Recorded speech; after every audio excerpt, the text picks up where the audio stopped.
Այսպես մենք ուղիղ եթերում ենք, մեզ կարող եք հետևել Հայլի Ակումբի եւ Անժելա Թովմասյանի YouTube-յան էջերով։ Իմ հյուրն է Սուրեն Սուրենյանցը, բարև ձեզ պարոն Սուրենյան, շնորհակալ եմ հրավերն ընդունելու համար եւ այսպես քանի որ շատ կարճ ժամանակ ունի պարոն Սուրենյանցը, գիտեք որ հիմա ինչ լարված օրեր են, սկսենք միանգամից վերջից։ Աստանայում մեկնարկվել է Եվրասիական բարձրագույն տնտեսական խորհրդի նիստը, մասնակցում են միության անդամ պետությունները Ղազախստան, Ռուսաստան, Բելարուս, Ղարղազստանի ղեկավարները, հայկական պատվիրակությունը գլխավորում է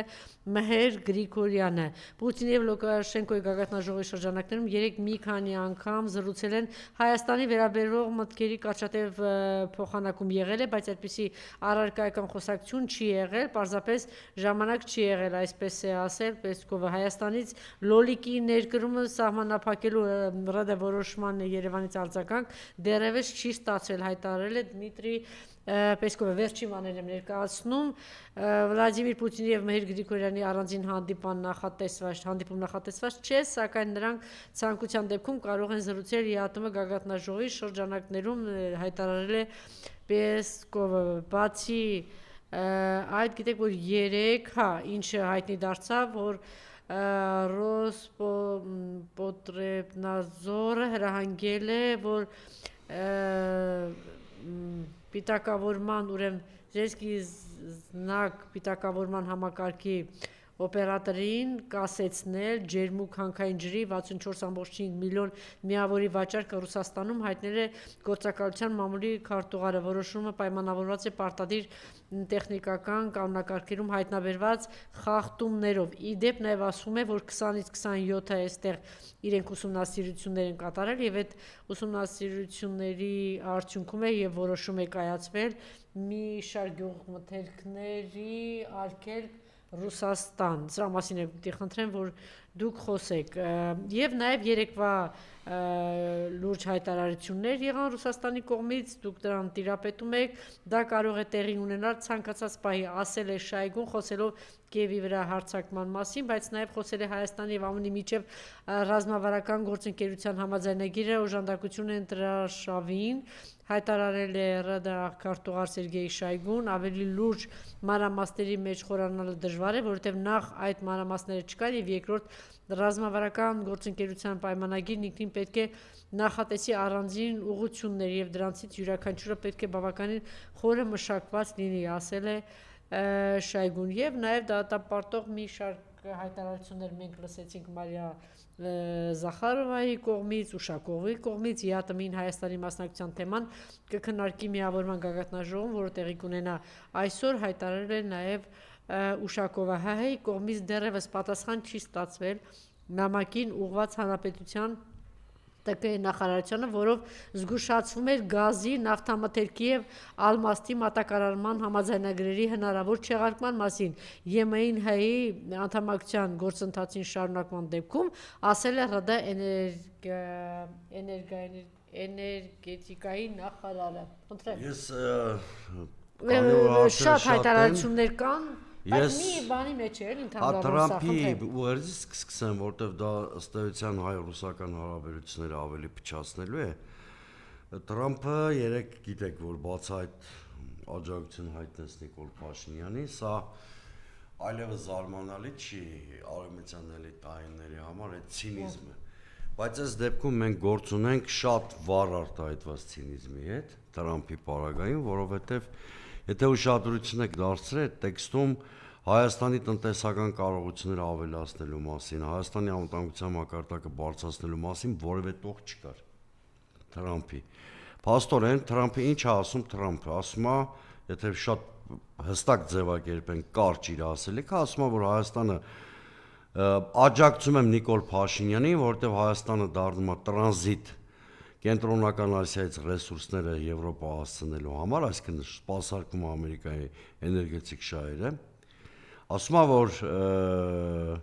աշխարհաքաղաքական ենթատեքստն է նշում, այսինքն դա ակնհայտորեն Իրանի սեղմելու եւ Ռուսաստանին մեկուսացնելու քաղաքականությունն է,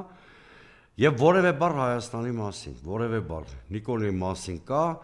այսինքն մենք մի գործարքի հետ գործ ունենք, Նիկոլի իշխանության վերարտադրություն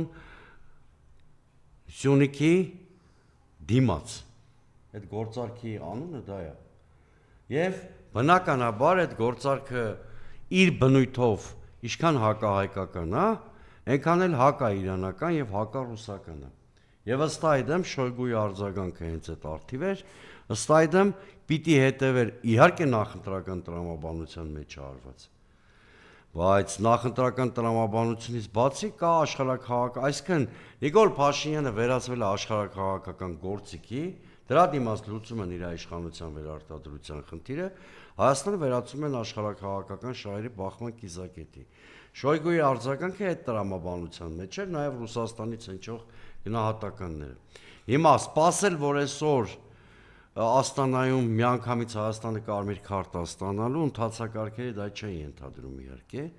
որովհետև ցանկացած երկրի պարագայում այնտեղ ժամանակ են տալու իմ ունեցած ինֆորմացիայով Հայաստանի վարքագծի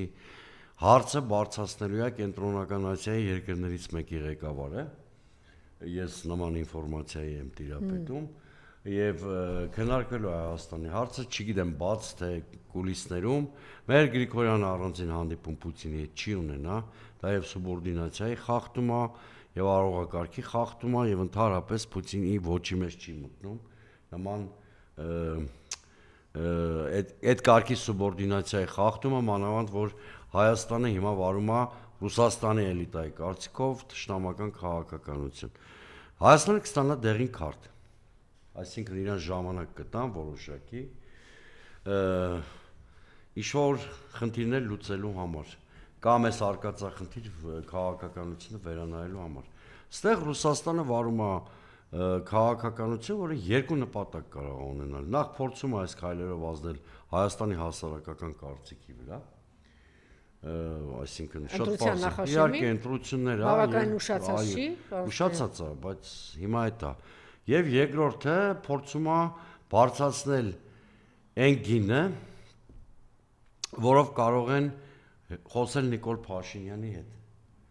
Այսինքն ստավկեքը բարձրացնում է, որպեսզի հետո Նիկոլ Փաշինյանի պարտադրի շատ կոշտ, դնի շատ կոշտ պարտադրանքի առաջ։ Միջև ընտրություններ թե հետ ընտրություններից հետո էլ, թե երկու տարբերակներ։ Իրանք երկու տարբերակներ դիտարկում են, որովհետև իրանք պարտավոր են բոլոր սցենարները հաշվի առնել։ Այս մարտավարությունը այս երկու նպատակը կարա հետապնդի ուրեմն Ռուսաստանի, որ Հայաստանի իշխանությունը այլևս չի կարող քաղաքականություն վերանայել եւ սրա վերջում կամ մենք իսկապես ռուսական գուբերնիա ենք դառնալու, օրինակ եթե Ռուսաստանը սկսի լուրջ ճնշել Հայաստանին, կամ որ ավելի հավանական է, եթե Աստված մի արածի Նիկոլ Փաշինյանը մնա, գնալու ենք լրիվ վիլայեթացման ճանապարհով, որպեսզի ոչնչացում սխալներ մի ասի, ոչ մի վիլայեթ ոչ վիլայեթացման է ոչնչացումն է այդ, որպեսզի կոմպենսացնի այն վնասները, որ հայ-ռուսական հարաբերությունների չհարկումից բերելու են, երկու ճանապարհն էլ Հայաստանի համար կործանարար է։ Ամենավատն է նա, որ Ռուսաստանում այլևս չեն երկխոսելու Հայաստանի հետ, դրվելու է կոշտ երկընտրանքի առաջ, կամ սա անում ես, օրինակ գազը չի թանկանում, կամ չես անում, գործի է դրվում այդ սանկցիաների ամբողջ զինանոցը։ Սա նոր բան չի։ Օրինակ ինչ է ամենակարևոր հարցը, դուրս միանգամից, չէ, որ սա անելու ես, ինչ պիտի անի, այսինքն միանգամից թրիփից հրաժարվի, ինչ պիտի անի։ Թրիփը խնդիր չի, որտեղ թրիփի հարցում ուրեմն հստակ Հայաստանը պիտի ինստիտուցիոնալ, ոչ թե Նիկոլ Փաշինյանի բերանից դուրս եկած, որտեղ Նիկոլ Փաշինյանը որևէ մեկի չի հավատում, ինստիտուցիոնալ երաշխիքներ պիտի տա Հայաստանը,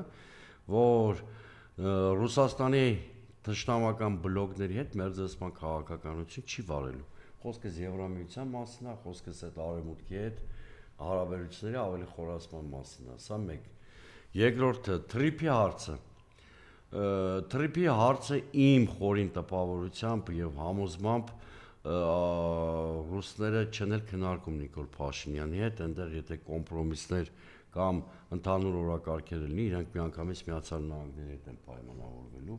Իդեպ ես ուզում եմ շատ կարևոր մի դետալի վրա ուշադրություն դարձնեմ, որը մեր լրահոսից դուրս մնաց։ Ռուբիոն ինքնաթիռի մեջ Երևան իջնելուց առաջ երկարատև հեռախոսազրույց է ունեցել Լավրովի հետ։ Այսինքն ինչ-որ կոմունիկացիաներ եւ կոնտակտներ կան եւ բնականաբար միայն թուղթ ստորագրող, միայն ստորագրություն դնող է Նիկոլ Փաշինյանը, Թրիպի հետ կապված ինքը ոչինչ չի որոշում։ Թրիպի հետ կապված ավելի էական է, ինչպիսի զարգացումներ կունենան Ամերիկայի Միացյալ Նահանգների եւ Իրանի, Ամերիկայի Միացյալ Նահանգների եւ Ռուսաստանի ու Ռուսաստան-Իրան հարաբերությունները, այսինքն այս եռանկյունում է որոշվելու Թրիպի ճակատագիրը։ Իդեպ ես դες մի բան ասեմ, ինչքան էլ Թրիպի շուրջ զրույցները ակտիվացնեն, ինքը հիմա շատ ավելի անիրական եւ մշուշոտ վիճակում է, քան երբևէ։ Այսինքն իր լուրջ գործնականացման մասին, որովհետեւ խելամիտ մարդ չի խոսում։ Ինչի Ռուբիոն տենց հապշտաբ եկավ Երևան, կամ ինչի Թրամփը ստիպված եղավ բացահայտ Նիկոլի անունը հիշելու շնորհավոր բանը աջակցել շատ པարզ պատճառով։ Ռուբիոն ինչի եկավ։ Սովորաբար նման համաձայնագրերը սպասում են եւ ստորագրում են ընտրություններից հետո, որտեղ կարող է երկրում բան փոխվի, ստատուս կվո։ Իրանք փորձեցին փաստաթղթավորված ստանալ այն, ինչը հաջորդ իշխանությունից գուցե չկարողանային ստանալ, այսինքն քանի որ լուրջ մտավախություններ ուներ։ Իդեպ այդ լուրջ մտավախությունների պատճառով Թրամփը ուղիղ տեքստով պաշտպանեց Նիկոլ Փաշինյանին, Միացյալ Նահանգները իր վերջին փամփուշտերն է կրակում։ Իսկ դու կարծում ես Թրամփը կոմպլեքսներ ունի, որ պաշտպաներ, չպաշտպաներ, ինչ որ բան կորցներ։ Չէ, իրանք այստեղ շահեր ունեն, Նիկոլը չի իրանց խնդիրը։ Շահեր ունեն։ Բնականաբար, բայց ասենք ես դեև դրա համար իրանք ասում եմ ծայրահեղ չլներ գործող իշխանության վիճակը, եթե լավ լներ, կայուն վիճակը լներ, այդ աջակցությունների կարիքը չէր ունենա։ Սրանք են դիվանագիտական շատ մեծ ջանքեր թափել, բան, որ այդ շնորհավորական տեքստը ստանան։ ինքնիշխանությունից ձայն կա թե չկա։ Դե ինքնիշխանության մասին է խոսքը։ Եթե մարդը բռնում ասում է Բելարուսը թույլ չենք տա, որ Բելարուսը ԵԱՏՄ-ն օգտագործի մեր դեմ, կներեք այդ նույն պահին ինքնիշխանություն թաղում է, որովհետև ոնց կարա ԵԱՏՄ անդամ երկրներից մեկը մյուսի դեմ ինչ-որ կառույց ստեղծի, երբ որ երկուսն էլ այդ կառույցի մեջ են։ Սա մարզազմ է եւ ելի եմ կրկնում։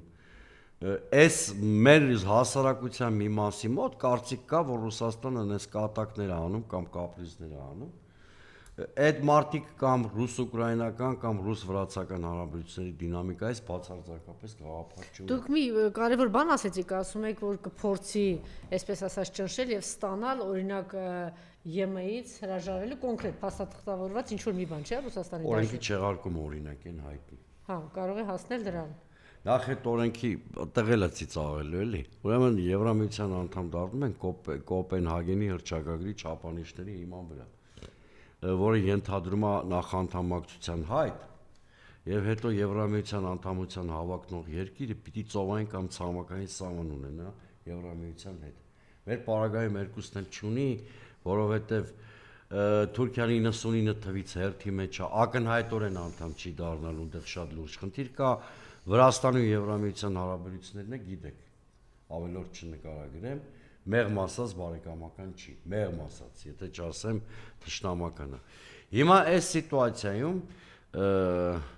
իսկապես, գիտեք, մի հատ կարծիք կա, որ այդ Թրամփը պաշտպանեց, Մակրոնը պաշտպանեց, Ալիևը պաշտպանում է, Ֆիդանը պաշտպանեց, էսեն,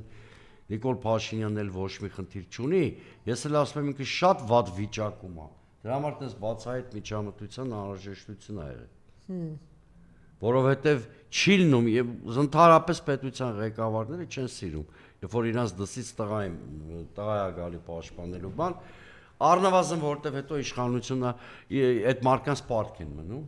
եւ այդ պարտքը պիտի վերադարձնեն, չէ՞։ Հիմա այս սիտուացիայում ես վստահաբար հիմա իմ միջալուց մոլդովական սցենարը Հայաստանում լրիվ դրել են կիրառման մեջ։ Այդ հենց սենց է սկսվել, դրսի բացահայտ միջամտություն, ԶԼՄ-ների դեմ արշավ, հիմա մենք այդ տեսնում ենք, չէ՞, ամեն օր ձեր բոլորի վրա արշավ կա։ Մնացել է այն ֆիլտրումների համակարգը, այն որ կուսակցություններին պիտի դուրս թողեն եւ այլն։ Գիտեք, Նիկոլ Փաշինյանը այս հարցում շատ ուշացել է, ուրեմն տեսեք, երկու տեսք ասեմ, առաջինը ինքը մի ճակատագրական սխալ արդեն գործել է, երբ որ քարոզարշավի 3-րդ օրվանից սկսեց 3 առանցքային ընդդիմադիր ուժերին մի զամբյուղի մեջ դնել, պատերազմի եռագլուխ կուսակցության անունը տալ,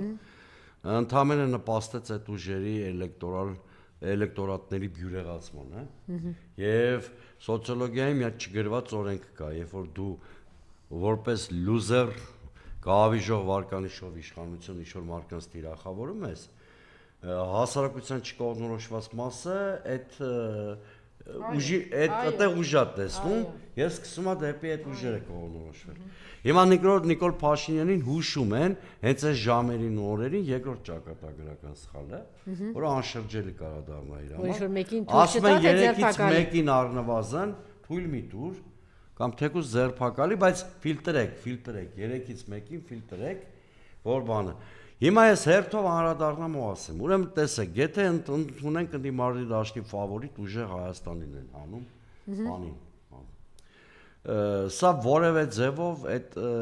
ուժի էլեկտորատի տրամադրությունների վրա ազդել չի կարող, որտեղ ռադիկալացված դիրքորոշումներ ունեն։ Հաստատ կկիսվենք, եսը Գագիկ կգնան եւ հետնել հեղափոխական վիճակ երկրում ստեղծվի, որտեղ գլխավոր ընդդիմադիր ուժին հանել դա է նշանակում։ Եթե Սամվել Կարապետյանը։ Եթե Ռոբերտ Քոչարյանին են հանում, այստեղ ընդհանրապես որևէ բան չեն շահում, որովհետեւ Ռոբերտ Քոչյանի Չէ, առաջինը դուք խոսում եք ուժեղ Հայաստանի մասին, եթե հանում։ Հա, ուժեղ Հայաստանի մասն է խոսում, դա հեղափոխական ուժ է իր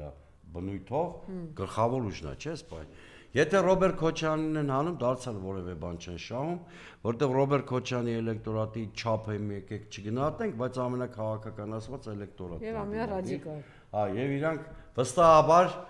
տունը չեն նստելու եւ բան։ Ուրեմն Էլի կկիսվեն բանը ԲՀԿ-ն ուրեմն հենց Քարոզ Արշավի մեկնարկի շատ արդյունավետ գործեց եւ շատ էներգետիկայով ուժեղ եւ մոտիվացված էլեկտորատ է ձևավորվել եւ ԲՀԿ-ի էլեկտորատը ընդհանրապես մեկ մարդու մի կոչով կողմնորոշվող էլեկտորատ է, այսինքն հաստատ եթե օրինակ մեզ հանեն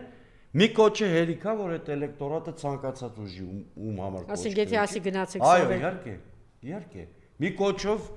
Այսինքն բայց մի կոչով, բայց այդ մարդկանց համար նաև այդ անձը կա, այդ անձի դերակատարումը։ Այո, բայց խարիզմատիկ լիդեր է, իհարկե։ Հիմա տեսեք, դրա համար ես ասում եմ, այս ֆիլտրումները մոլդովական, եթե ստեղ դրեց, հեղափոխական վիճակ է լինելու։ Կա այդ էներգետիկան, կա այդ էներգետիկան կա, օրինակ ես ընդհանրապես մի քանի օրինակ բերեմ։ Հիշեք Տաշիրում ուժեղ Հայաստանի հանրահավաքը, մեր հանրահավաքը Աբովյանում, այսինքն նես չի որ է բանը իրանք էլ մենք ընդդիմադիր ուժերը մարդ չեն բերում ադմինիստրատիվ ռեսուրսով գալիս են հետո Աբովյանի մեր հանրավաքը ես եմ վարել այդ հարցում ես շատ մեծ փորձ ունեմ ու հասկանում եմ այդ հասարակությունը ազդակ տալիս է թե ուղղակի դիտորդի պես լսում է շատ ուժեղ էներգետիկ հանրավակ է հետևաբար եկեք sense ասեմ Մոլդովայից մենք մի հատ էլ տարբերություն ունենք անկեղծ ասած թողես ինքնագովեշ չդիտվի, բայց Հայաստանի այսօրվա ընդդիմությունը խոսքը sense հիմնականում է երեք ուժերի մասին, հա, շատ ավելի կոնսոլիդացված են մեկ օրակարգի շուրջ իշխանափոխության եւ շատ ավելի ուժեղ են եւ շատ ավելի անկախ են արտաքին գործոններից, դա էլ ասեմ, քան մոլդովական ընդդիմություններ, ամենայն հարգանքով իրանց հանդեպ։ Բայց նույնիսկ մոլդովական սցենարը Մոլդովայում հաղթանակ չի բերել Սանդուին։ Ինքը հաղթել է մոլդովական սփյուռքի հաշվին։ Ընդ որում Ռուսաստանին ապրող մոլդովացիներին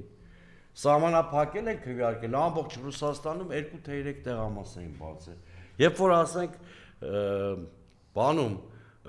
Եվրոպայում ամեն քայլափոխի տեղամաս էին բացել։ Եվ բայց այդքանով հանդերձ շատ չնչին առավելություն։ Մենք մեր մոտ դրսերում քվեարկություն չկա, եթե լներ ավելի վատ իշխանության համար կլներ, բայց դրսերում քվեարկություն չկա, հետեւաբար Նիկոլ Փաշինյանը այս առումով ես մի քիչ բանը այն գնահատականները չեմ կիսում, էլի, որ անպարտելի է, հա մենք խնդիր ունենք։ Եթե միջև ընտրարշավի մեկնարկը մի 100-150 հազար մարդու լրացուցիչ 21-ի համեմատ տեղամաս բերենք, որ հաղթենք բոլորս միասին, հիմա այդ կրճատվել է, մնացել է մի 50-60 հազար մարդու խնդիր լուծենք։ Այսինքն այդ 150 հազարի 2/3-ը մենք ապահովել ենք այս քարոզարշավով, մենք որ ասում եմ, մենակ Բարգավաճի նկատի չունենք, բոլոր ընդդիմադիր սեգմենտները։ Մնում է լուծել 50-60 հազար մարդ, բայց հələ 9 օր ունենք։ Ու քանի գնում է էսկալացիայի մակարդակն էլ բարձրանում է, եւ ես բացարձակապես այն կարծիքին չեմ, որ Նիկոլ Փաշինյանը շատ վստահ գնում է հաղթանակ իրան, նյարդային իհարկե ոչ։ Եվ որ ամեն մարդը զարթնում է ամեն օր կամ խլելուց է խոսում, կամ բռնելուց է խոսում, կամ բանից է։ Ինչ որ մի պահից որոշեց, որ ամբողջությամբ ворթեգրում է 2018 թվականի։ Բայց 2018 թիվը չի փողոցում։ Հենց այդ էլ Բայց ասում եմ։ ինքը հիմա դրան պլյուս վախի սարսափելի մթնոլորտ, որ վախեցած է, չէ՞, եւ տերորը, ձերբակալություններ շարունակում է, հատկապես ուժեղ, ոչ միայն։ Գիտեք, երեք ես մի հատ բանավեճի եմ մասնակցել, որ էլ դեռ չի հեռարձակվում։ Նենց էր ստացվել, որ այդ բանավեճում ԿՊՆ-եր Վագն Ալեքսանյանի դեմքով իրենց սատելիտ կուսակցությունով Հանրապետություն կուսակցության ներկայացուցիչ կար եւ ընդդիմության առանցքային 3 ուժերի մեկական ներկայացուցիչ։ Ես Արեգ Հովսեփյանը եւ Բորիս Մուրազին կդիտեք Կիրակի երեկոյան կամ հեռուստադիտողները կդիտեն, կտեսնեն այդ բանի հաղորդման կեսից Վագն Ալեքսանյանի սանձարձակությունից ոչինչ չէր մնացել, շատ անօգնական տեսք ունի։ Այսինքն ինչի համար սա ասեցի, որ երբ որ ընդդիմությունը գնում է միտեղ կոնսոլիդացված նպատակային նույն թեզերը պաշտպանելով ակտիվ կամպանիա է դառնում, այս իշխանությունը շատ անօգնական է դառնում։ Հիմա 3 խոշոր ընդդիմադիր բևեռներ, շատ անկեղծ ասենք, ֆինանսական ռեսուրսի խնդիր չունենք, մարկային ռեսուրսի խնդիր չունենք, կազմակերպչական ռեսուրսի խնդիր չունենք։ Մենք բոլոր տեղամասերը ծածկելու ենք։ Այսինքն մարդիկ ենք ունենալու, որոնք ապահովելու են եւ վերահսկելու են օրինական ընտրությունների գործընթացը։ Այսինքն մենք կեղծիք թույլ չենք տալու։ Շատ պատասխանատու ասում եմ, կանեն մոլդովական սցենար, կստանան հայկական հեղափոխություն։ Այսինքն հանկարծ որևէ մեկի մտքով չանցնի, որ կարող են մարդ բռնացնելով, իշոր աշկ վախացնելով բռնեցին Թևանյան Անդրանիկի Ինչու կենտրոնացավ, քիչ առաջ մեր նախորդ հյուրի հետ ենք խոսում, ինչու կենտրոնացավ, որովհետև ինքը հասկանում է, որ այդ վտանգավոր բան է, հա, իսկ ընդդիմությունը շատ լավ կարողացավ դա հանրությանը ներկայացնել, որ 300,000 ադրբեջանցի է բերում եւ ինչ է անելու, իմիջիայլ դրա վրա շատ կոնկրետ, որ Թուրքի կոշիկ լիզող, Թուրքին ծառա, այլն այդ թեզերը շատ ակտիվ, շատ այս կատեգորիկ տանում են Անդրանիկ Թևանյանը։ 297 հոդվածը մեր դեմ հարուցեն, որ խոսում է 300,000 ադրբեջանցիների։ Բայց իրանք են ասել։ Ուզում եմ իշխեցնեմ, դա այն հոդվածն է, որով Իսկ չեն պատրաստում, օրինակ մի հատ հայտարարություն անեն Ալիևի դեմ, թե ինչի համար է։ Չէ, կարող է հարուցում են, էդ էլ Ալիևի վրա կծախեն, կասեն, տեսեք, այս գաղափարի դեմ որ խոսում է, բռնում ենք։ Չէ, հասկացանք, բայց հիմա ժողովուրդը չի տեսնում, որ Ալիևը առավոտի Ալիևի ելույթ կա 2025 թվականի դեկտեմբերի 5-ի ելույթ կա Ալիևի Գիտությունների ակադեմիայում Ադրբեջանում։ Թրիփից 3-4 ամիս։ Որտեղ խոսում է, չէ, 300,000 ադրբեջանցիների մասին։ Հետո ես ոչ արևմտյան Ադրբեջանի նախաձեռնության համակարգողն եմ եւ շատ ինտենսիվ մենք այդ խնդրով զբաղվում ենք։ Ես տեղյակ եմ ՅՈՒՆԵՍԿՕ-ում, ՄԱԿ-ում այդ ՀԿ-ի տարածած փաստաթղթերի մասին, որտեղ լեգիտիմացվում է միջազգային հարթակներում այդ բանը, խոսույթը։ Ես տեղյակ եմ ֆունկցիոնալ առումով այն 5-6 Ադրբեջանի նախագահի աշխատակազմի պաշտոնյաներին, ովքեր զբաղվում են այդ կուրացիայով։ Օրերս ասեցին համալսարանում հատուկ բաժիններ են բացում, հենց այդ ուղղությամբ որ բերելու են 300,000 ադրբեջանցիների։ Թիվը էական չի։ Ես անդադ իրանք միայն թվի վրա են առարկություն անում, նկատել եք։ Լավ, ինչի՞ չի արձագանքում Ալիևին։ Եթե ինքը պատրաստում ոնց ինչ արձագանքես, մարդ համանդրության հարցում արձագանքել, հա։ Չէ, դուք ասեք հիմա որ ընդհանրապես չի իրանց պատասխան։ Ուրեմն մեզ թող չպատասխանի, թող Ալիևի բերանը փակի։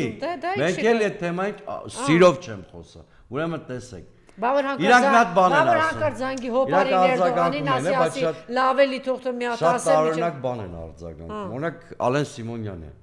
երթվում էր պատեր տալ իրան, ասում էր այդ հարցը բանակցությունում չի քննարկվել։ Հիշում եք ասում էին սահմանադրության հարցը բանակցությունում չի գնա։ Ես էլ ասում եմ այս դեպքում դուք լրիվ ճիշտ եք ասում։ Ձեր հետ էլ բանակցություններում Ալիևը ոչինչ չի քննարկում։ Ուղղակի ասում է յադեք գնացեք արեք։ Դուք էլ անում եք։ Հետևաբար ասենք այդ բանակցություններում չի քննարկում, խեք սահմանադրությունը փոխում։ Բա մենք էլ հետ ենք ասում եք խեք երաշխարհված խաղաղություն մոդելի մասին խոսում։ Ասում ենք գոնե այն չանենք, ինչ որ թղթով ֆիքսված չի։ Սահմանադրությունը, այդ վերադարձը դրանց եւ այլն։ Անկլավները, որ էլի թղթով ֆիքսված չի, այսինքն բանա։ Պարզա չէ, որ այս ամեն ինչը իրանք տանում են շատ կոնկրետ տեղ։ Հիմա ինձ ասում են տեսականորեն Նիկոլ Փաշինյանը կարող է վերարտադրվի։ Տեսականորեն ամեն ինչ հնարավոր, բայց այդ հնարավոր է մի դեպքում։ Այլանդա կեղծիքների դաղալության բանի։ Բայց այդ դեպքում էլ ինքը իշխանությունը չի կարողանալու պահի։ Ես ասում եմ ձեզ, հիմա մի հատ վիճակում ենք մենք, եթե նույնիսկ ինքը չգիտեմ զորքերը բերես զին տեխնիկան է տանելու է թե ինչ-որ պատրվակով պահելու է, դա չգիտեմ։ Ինքը սովորաբար հենց խոճապի մեջ հայտնում փախնում է բունկերը, ոչ մի բան չի անում։ Դե որ ասում եմ բունկերի։ Քանի անգամ է բունկեր փախել։ Բայց հետո ուրիշինների թռացնելու մասին է խոսում։ Բայց իրանք թռա, այն մեկը բունկեր, այն մեկը Մոսկվայում, եսին որ հյուրանոցներում։ Այո, իրանք խոսում, այդ իրանք են պատմել, չէ՞։ Հենց իրանք են պատմել։ Հիմա տեսեք, ես ասում եմ ժողովուրդ, հունիսի 7-ին ուղղակի ամեն ինչ կարանք անցնցում ավարտենք, այսինքն ակտիվությունը լինի, դասական իշխանափոխություն լինի, էլի այդ իմաստով անցնցում։ Միևնույնն է, եթե ինքը կեղծի էլ, չի մարսվելու դա, որտեղ մի մոռացեք, իրան թողում են իշխանության, որ այն հանրակրվեն անի։ Այսինքն մի հականից դուրս ես գալու, մյուս հականի վրան գնես։ Ես ես հավատացնում եմ, այս իշխանությունը այդքան ռեսուրս չունի։ Իսկ եթե այս ընթացքում ինքը այդ առաջնորդներին կարողանա չեզոքացնել, բան, ի վերջո դե այո։ Օրինակի համար տեսեք։ Նորից Սամվել Կարապետյանի պակի Լավ, ենթադրենք վատ սցենարով Գագիկ Ծառուկյան, Սամվել Կարապետյան, Ռոբերտ Քոչարյան։ Ու Ռոբերտ Քոչարյանին չեմ կարծում համարձակվի։ Ինչու՞։ Դե որտեվ ինչ մեղադրանք առաջադրում են։ Ինչ կապ ունի, որ Անդրանիկ Թևանյանն էր կապված մեղադրանքանի կապ ունի Անդրանիկ Թևանյանի հետ։ Ուրեմն ես ձեզ ասեմ հետեւյալը։ Որևէ ձերբակալություն process-ը չի կայացնի։ Իդեպ կանգնեցնի։ Իդեպ մի բան եմ ուզում, հատուկ այդ ես գիտեմ որ հիմա նման խորհուրդ են տալի Փաշինյանին։ Ասում են այդ իրեքին բռնի, այդ թիմերը ինչ պիտի անեն։ Նախ թիմերը կարան անեն, բայց ես մի հատ ուրիշ բան եմ ուզում հիշեցնել։ Ցանկացած բարեգի սոցիոլոգ իմ ասածը հաստատելու է։ Ուրեմն, այն փուլում, որ ինքը Սամվել Կարապետյանին կալանքի տակ էր պահում։ Սամվել Կարապետյանի վարկանիշը ավելի արագ էր աճում։ Այսինքն, ինքը պետք է հասկանա, որ այդ մարկանց եթե փորձի։ Դե հիմա իր համար կարևոր է այս պահին չեզոքացնի, հետո ոնց էր միշտ 8 տարի։ Ուրեմն ես մեր թիմի անունից եմ ասում, մենք բոլոր պլանները հաշվարկել ենք, գիտենք։ Նման սցենարի դեպքում նախ մենք որտեվ ուրեմն մի մարդ կա, որին Նայիրի Յունանյանը իր խցում նստած սպասում է, դա Նիկոլ Փաշինյանն է։ Արփի։ Հա, այսինքն ուրիշ մարդու, այս իրեքի ինչ հանցագործություն են արել, որ ձերբակալվեն։ Բայց Ոչինչ չեն արել։ Մա թուրքերին հարցրեք, ասեք, թուրքերին ասեցեք, հիմա ես մի հատ բան ասեմ։ Ուրեմն ցանկացած պարագայում թող իշխանությունը ունենա պլան B, պլան G, բոլոր պլաններն սցենարների համար ունենք։ Մեղադրում են այլ ընդդիմությանը, որ իրենք ընդհանուր նարատիվներ չունեն։ Կարող եք ասել, որն է, հիմա նորից ասեմ, շատ ասեմ ընդհանուր նարատիվ։ Իշխանափոխությունը, որ բոլոր 3 առանցքային ուժերի մոտ գլխավոր առաջնահերթությունն է։ Գլխավոր նարատիվը։ Հեռացնել վռնդել Նիկոլին։ Նարատիվը թե չէ։ Վռնդում ենք։ Եկեղեցու պաշտպանություն կոմպրոմիս էլ չի լինելու, հա։ Բոլոր 3 լիդերն էլ բացահայտորեն ասել են այդ մասին, ոչ թե երկրորդ, երրորդ մարդիկ։ Եկեղեցու պաշտպանելու հարցում միասնական դիրքորոշում ունեն, քաղաքականավորների հարցում ունեն, Արևմտյան Ադրբեջանը մերժելու հարցում ունեն։ Ես էլ ձեզ ասում եմ 8 միլիարդի թալանի հետաքննություն եւ այլն քրեական պատասխանատվության ենթարկել ունեն։ Ուրեմն ես ասում եմ առանցքային հարցերում նման կոնսոլիդացված Անդիմություն երբեք չի եղել։ Ունի են ուժը, որ տերորի գնա ընտրության նախաշեմի կամ ընտրության ժամանակ, ընտրությունից հետո ունի այդ ուժը, այդ աջակցությունը ունի, որ Նիկոլը գնա դրան։ Այդ արևմուտքի աջակցությունը դրա համար է պահում գրպանում։ Այդ եմ ասում, Ես էլ ասում եմ, մենք այդ պլաններն էլ ենք հաշվարկել, ընդհանրապես նման պրիմիտիվ ընտրարշավ Փաշինյանի կողմից ես առաջի անգամ եմ տեսնում։ Կարդացվող։ Կարի, անգիր գիտենք ինչ անելու։ Կարդացվող բանա։ Մնացել է բացահայտ ռեպրեսիաներն ու բռնությունները։ Ինչ արել է ինքը կարդացվող։ Մարսելու է դա, Ես կգնա ասում դրան եմ, չէ, կարդացվող Քարոզ Արշավերի հակաքայլերը միշտ ավելի ուժեղ են լինում։ Ինքը ոչ մի հետաքրքիր բան չունի, բացի այսօր արդեն բան չունի խոսալու Ծառուկյանի պես ու խլված տան պատերից է խոսում։ Պարոն Ծառուկյանը մի հատ փայլուն առաջարկ արեց, հրաշալի առաջարկ, ասեց այդքան խոսում ես բաների մասին, չէ՞։ Վերականգնողական կենտրոն սարքի։ Այո, տուր քո այդ ինչն էր Չի ասում, անի, այդ կառավարական դաչեր, որտեղ եկան չտեսա, այդ դաչեկի դաչեկի փողերի ու այդ արտոնությունների ճիշտ ասա, գնամ սրանից խլեմ, նրանից խլեմ, չգիտեմ ինչ անեմ։ ամեն առավոտ զարթումա խլելու անոնսավորում։ Օրական ասում էր Էդգար, ինչքան ծախսա դրա մենակ այդ մնալը։ Ես չեմ հիշում, բայց ահռելի Օրը ծախսեր։ 1 միլիոն ինչքան։ Ուրեմն ես մի բան ասեմ, մեր հաջորդը թող իմանա, ու սրանով էլ եզրափակենք, որ չուշանամ։ Ուրեմն հիշեք, մի հատ փուլի ենք ասել, այս ընտրարշավի միակ նոր բանը, որ Նիկոլ Փաշինյանը որպես խոսույթ ավելացրել է, ինչու չեք մեռել, ինչու չեք զոհվել խոսույթն, հա։ Ճիշտ է, միակ նոր բանը։ Այո։ Ուրեմն իմացեք։ Այսինքն միջև վերջ Սուրենյանց, այս անգամ ինքը միջև վերջ Այո, բովանդակ կար, դու պիտի մեռնես։ Այս հաջորդն էլ միամիտ մասը չի հասկանում խիատնես։ Բայց այդպեսի բան Սուրենյանց ասում են մենակ թշնամուն են ասում։ Չէ։ Սովորաբար թշնամուն են։ Մեկ էլ հանցագործը իր վկայի նկատմամբ այդպես վարվում։ Հա։ Հանցագործը կենթանի վկա չի սիրում։ Ճիշտ է։ Այս մարդը չի թողելու որևէ կենթանի հայ։ Հայ մնա։ Չեք տեսել հանցագործ, կենցաղային հարցունակ, ուրեմն ամսի 7-ին հաջորդը պիտի ապացուցի, որ ինքը ուզում է ապրել եւ մեկին ուղարկի համապատասխան տեղ։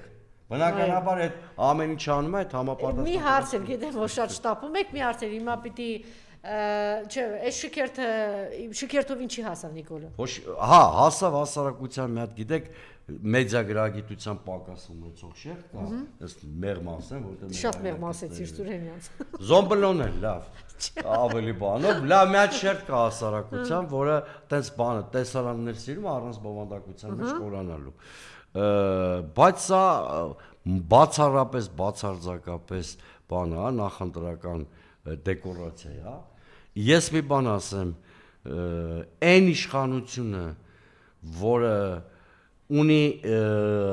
երկրի 200 քառակուսի մետրից ավելի օկուպացված տարածք, ունի գեներալներ, որ Բաքվի բանտում են, որում է զինված ուժերի, ունի շրջափակում, որը թշնամական ակտ է։ Տարածքներ Հայաստանի Հանրապետությունից թշնամուտա, այդ պայմաններում զորահանդես անցկացնելը շատ նման է Քաշնազարի Ուստոյանի հայտնի զրույցին է, որ պարկած Քաշնազարը ասում է քարավան ասնել, լույսով ելնել կտրել եւ այլն։ Այսինքն զորահանդեսը անում են, երբ որ առնվազն անշրջելի խաղաղության թուղթ ունեն, գերի չունեն, տարածքային ամբողջականություն։ Չէ՞ մի զենք էլ ունեն դա, չէ՞ անանալ։ Իսկ այդ սպառազինությունը, որ բերելացույց է տվել, գիտեք հիմա բանը անիրազեկ ռազմական գործից անզիրազեկ հասարակությանը ինչ էլ ցույց տաս, չի խորանալու, դա ինչ պարամետրեր է, ինչա։ Միլիարդավոր զենքեր, թշնամուն թողած իշխանությունը 6 միլիարդ միայն չօգտագործած զենք։ Մի քանի միլիոնի գնումների մեկ է Նիկոլ այդ սպառազինությունը բերես ստադիոնի փողոցի վրա էր փռը մի քանի օր են Հրազդան ստադիոնով, որ ուրեմն պիտի գնանք դեպի Աչափնյակ այդ հատվածում։ Հիմա հետո գիշերը տարավ Տիգրան մեզ փռը, ուրեմն մի բան ասեմ։ Էսի դու արել ես նաև, որ այն 8 միլիարդ դոլարի աչոտը քեզնից չուզեն, չի ստացվելու, որտեղ փաստաթղթերով երևում է, որ դրա վրա չի ծախսվել այդ փողը։ Տեսեք հիմա գրում են ասում են դուք այսպես ասում եք, բայց իր հանրահավաքներին շատ լեբլեցուն է, շատ մարդ կա։ Ադմինիստրատիվ ռեսուրսով ցանկացած մեկի համար Դե կարող ասեմ, մարդներ կողմնակիցներ են ունի։ Ուշաթափության հասնող։ Հա ոչինչ, 20-25% գուցե ինքը էլեկտորատ ունի։ 25% որտեղից։ Ես ասում եմ, լավ, ես բանով եմ, ադմինիստրատիվ ռեսուրսով բանով 20-25%, ուրիշ բան եմ ասում։ Որտեվ իրան 10%-ի ասում եմ 3 ուժերի ռեյտինգը 10-15%-ով իրան գերազանցում է։ Հա մենք չենք էլ ասում ֆինիշը առաջի տեղով ինքը չի պրծնելու, ադմինիստրատիվ ռեսուրսը ձեռնա, ռեպրեսիվ մեքենան ձեռնա, հա, տեսել եք մի հատ ավտորիտար երկիր, որտեղ կառավարող կուսակցությունը առաջի տեղում չի լինում։ Ես մենք ասում ենք ինքը 50% գումարած մենք հավաքելու շանս չունի։ Մենք այդ ենք ասում։ Չէ,